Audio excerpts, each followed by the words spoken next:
एक पिता अपनी बेटी के लिए पैसे जोड़ रहा था, थोड़ा थोड़ा करके, हर महीने, कभी अपनी जरूरत रोककर, कभी खुद के सपने टालकर। फिर एक दिन उसने वो सारे पैसे एक गारंटीड प्रॉफिट वाली जगह इन्वेस्ट कर दिए। शुरुआत में नंबर्स ऊपर गए, उसे लगा इस बार जिंदगी आसान हो जाएगी, लेकिन कुछ महीनों बाद पूरा पैसा आधा रह गया। और सबसे दर्दनाक बात, उसने पैसा मार्केट में नहीं खोया था, उसने पैसा जल्दबाजी में खोया था। आज इंटरनेट इन्वेस्टमेंट को बहुत सिंपल दिखाता है, बस ऐप खोलो, चार्ट देखो, बाय दबाओ। लेकिन असली दुनिया में इन्वेस्टमेंट सिर्फ पैसा बढ़ाने का तरीका नहीं है, ये आपकी पेशेंस, फियर और डिसीजंस का टेस्ट है।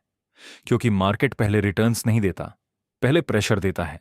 सवाल यह नहीं कि कौन सा स्टॉक ऊपर जाएगा, सवाल यह है अगर कल आपका इन्वेस्टमेंट 40% नीचे चला गया तो क्या आप शांत रह पाओगे?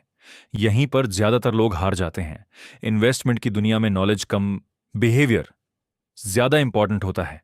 इमेजिन करो, आपने 1 लाख रुपये इन्वेस्ट किए, कुछ दिनों बाद वो 70,000 रुपये रह गए। टेक्निकली लॉस टेम्परेरी हो सकता है, लेकिन मेंटली पैनिक परमानेंट डैमेज कर देता है। और इसी वजह से स्मार्ट इन्वेस्टर्स इन्वेस्टमेंट शुरू करने से पहले 3 चीजें चेक करते हैं। पहली, इमरजेंसी फंड, कम से कम 6 महीने का खर्च अलग, क्योंकि अगर हर मुश्किल समय में आपको इन्वेस्टमेंट तोड़ना पड़े तो कंपाउंडिंग कभी काम नहीं करेगी। दूसरी चीज, डेट।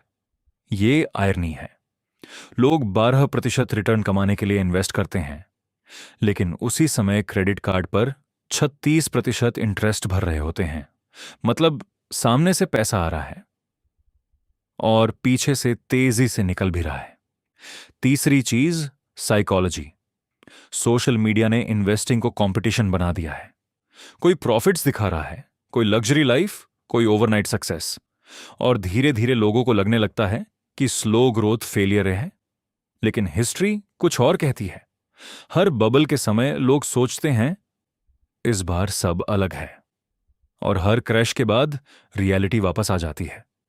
2008 का market crash, .com bubble, crypto collapses. Technology बदलती रहती है, ह्यूमन इमोशंस नहीं। इसलिए स्मार्ट इन्वेस्टर्स सबसे पहले इन्वेस्टमेंट नहीं चुनते, सबसे पहले रूल्स बनाते हैं। कितना रिस्क लेना है, कितने साल तक पैसा नहीं छूना, लॉस होने पर क्या नहीं करना।